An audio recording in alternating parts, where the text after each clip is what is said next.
Hey guys, this is my review of Kirby's Epic Yarn, and I know that some of you are wondering, oh my god, but this isn't your review, this is just you talking to the camera, derpa derpa derp. And you're right, this isn't how I are usually reviewing games lately, but there's a reason for this, me talking to the camera instead of showing you the game footage. And it is a reason that you will find later in the review. Um, Although I also do have to say that this isn't my best review and I have fallen into a slump lately. But seriously, I'm not just doing this out of laziness. There's definitely a reason why doing a video review, as I've usually been doing, it just doesn't do justice to the game. But let's get started with the review. The Kirby games have consistently been extremely competent platformers wrapped up in an adorable pink bow. Kirby's Epic Yarn, however, is this series' cutest and most well-designed, extremely fun game, and is already one of my Game of the Year contenders. That's right, even comparable to Super Mario Galaxy 2. I won't lie, the story to Kirby's Epic Yarn is all fluff. It's geared a little too young for even its target demographic, and older players will find it completely inconsequential. That doesn't necessarily mean you'll want to skip it, though, because of its presentation. The story is told like a father reading a book before bed to a child, the narration going so far as to do different voices for all the characters. It just presents itself so warmly that you might hold off skipping the scene just to hear what Meta Knight sounds like. The gameplay will feel familiar to anyone who has ever picked up a Kirby game, and it is easy enough for anyone to learn who hasn't picked up a Kirby game, or any game in general for that. What most fans of the series should know by now is that Kirby loses his trademark ability to absorb and copy enemies' powers and attacks. This has been replaced by a yarn whip that Kirby can use to unravel enemies to kill them, or tie them up for future use as a projectile. In that respect, Kirby's repertoire isn't that different from the old games. In fact, it's similar to the situation that the very first Kirby game, when he had yet to gain the ability to copy powers, is because he can only suck up enemies and shoot them back out. But like I say, a platformer is made or broken on its levels, and those in Kirby's Epic Yarn are many of the best you will find anywhere, and I am not kidding. Even while sticking to familiar environments, as do other platforming series, Kirby's Epic Yarn makes each one completely its own with its extremely clever use of the art direction. The game has a very Devo-like mentality. When a problem comes along, you must whip it. As you... As you run and jump through the levels, you will have to unzip parts of the next area, pull back platforms to reach them, and go behind layers of fabric to progress. It is this careful weaving of the art direction and the gameplay that really sets Epic Yarn apart from the competition. The levels themselves aren't that challenging, and while you might get stuck on a part or fall down a pit, there is no dying in this game. Your incentive to do well will instead come from the game's ranking system, in place at the end of each level. Your rank is decided by how many beads you can manage to carry to the end of the level. Said beads are a lot like Sonic's rings, as they are soon throughout the level, and getting hit or falling down a pit will send them flying everywhere. As I said, even getting hit with no beads won't kill you, but sometimes not making a gold rank can be a fate worse than many, many deaths. Also in each level are 3 treasures to be found, 2 pieces of furniture, and a music track. Aside from the wonderful platforming levels, there are levels where Kirby will transform into anything from a fire truck to a dolphin to a UFO in order to get past. Each of these transformations feels similar to normal Kirby, with only slight differences in controls and gimmicks and, I guess, physics. For example, the dolphin is slippery underwater, the UFO is appropriately floaty, and the fire truck feels a little heavier than normal Kirby. Not really, but, I mean, you get the idea. Each one, like, you know, it's the same controls, same buttons to move around, same stuff to jump and stuff and jump and chirp.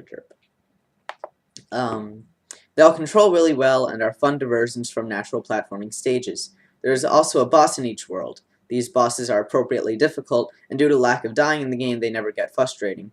These bosses are also where the ranking system gets very, very important, as collecting enough beads to get past the gold rank earns you another patch that allows you to open up levels in each world.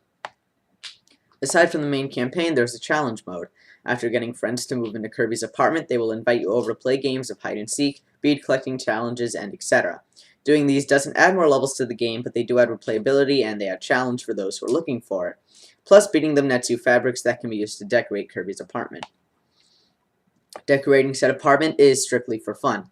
It's really just there for the people who like decorating things, and earlier on, it's used to get those people who do the challenge missions to get you, so they're there, and that's where you meet them to get the challenge missions done. Um, a lot more awkward in front of the camera when doing a review, just to, I don't know, make it a little more interesting since I'm not providing gameplay footage. But there is a reason for that, as I said, and we're coming up to it. But yeah, the apartment is really, it's pretty much useless, just decorating it. I mean, it's fun if you're into that kind of stuff. But even, like, disregarding the story and the gameplay, well, not disregarding, that's not quite the right word. As I said, this is kind of a rough thing. I've kind of been in a slump. But, yeah. The real star of the game is the presentation and the art direction. Everything in the game is dictated by the fact that the game is made out of yarn and other crafting supplies, and the game is better for it. Not only is the game absolutely beautiful, bright vivid colors, clean, almost vector-like lines, smooth, fluid animations, basically this, except moving and, doing stuff. It's adorable! But everything, because of the art direction, is completely unique and one of a kind.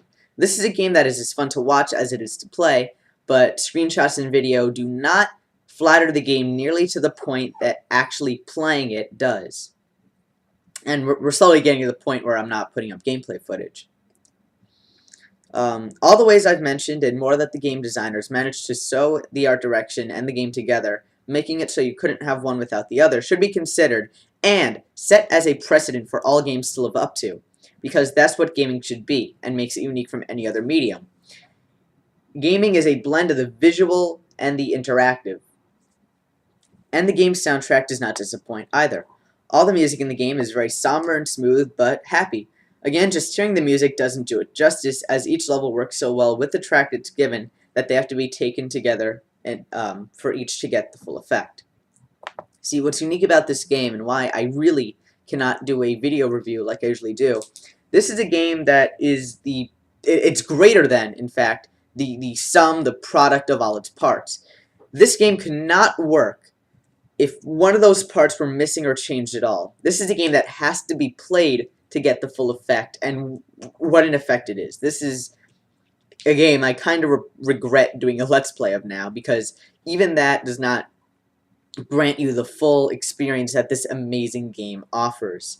And it's not just that it's designed so well, but this game was clearly designed with a focus, and it's not that it's made to be challenging. It wasn't made to even be beaten, but this game was obviously made and so carefully done and made in a way that, as I said, it has to be played to get this effect, and to get this effect fully is that this game was made to make the player happy.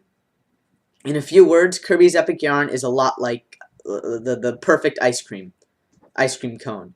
It's not hard to eat, it's a pretty package, and there are some immature bastards who will make fun of you for eating one, because, but, overall, it's delicious, and it always makes you happy, and that's its purpose. Kirby's Epic Yarn gets a perfect score, a 10 out of 10, and is definitely among one of my favorite games of all time. But just to close this review off, as I'm saying, watching a review, watching the game in motion, seeing screenshots, listening to the music, none of it does it justice alone. This is a game that it's just so well crafted, it's so perfect, that the only way that this game works and lives up to anything, and it's really hard to say. Basically, this is a game you have to play, and not only because it's a great game, it's a game you have to play because that's how it was meant to be experienced. It wasn't meant to be watched. It wasn't meant to be listened to. It was meant to be played, and playing it will make you happy, and that's all part of the game's design again. This is the perfect game. Really, it's the epitome of game design. Epitome, yeah. It's not epitome, yeah. This is just a great game. Seriously, everybody play this game, and you have to play it. Do not tell someone, do not show someone gameplay of it and tell them to play it. Just tell them to play it. It is a game that, unless you play it, it isn't given justice, and it should be, because it is, as I'm saying, it is a great game. Like I said, it's perfect. 10 out of 10. Play this game. You will not regret. You will not regret doing it.